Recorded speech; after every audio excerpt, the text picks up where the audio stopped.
Hey everybody, what is going on? I hope you guys are all doing well, and welcome to another tutorial video. In this video, I'm going to be explaining to you guys how you can use tags in Asana. So let's get right into it. Now, as you can see, I'm in my project overview, and I'm in my list view, and as you can see, I have a task with the tag priority 1.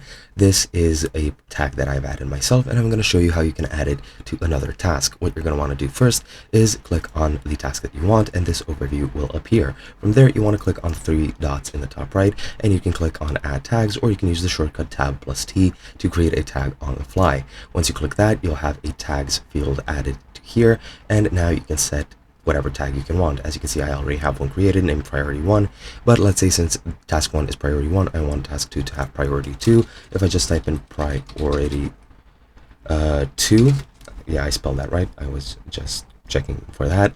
You can create a tag for priority 2 like so, and now you can set the color for that tag. Since this is priority 2, which means it isn't top priority, but it is at, well, pretty much at the top, you can select whichever color you want. If priority 1 is red, I'll set this to orange, and as you can see now, if I go back, I'll have the tag priority 2 over here. Now, of course, you might not have the tags field displayed on your list. If you want to add it, all you have to do, is just go here to the plus and go show more and click on tags. As you can see, it's already added, so I can't add it anymore, but that is pretty much all you need to do. Hope you guys enjoyed, and I'll be seeing you guys in another video.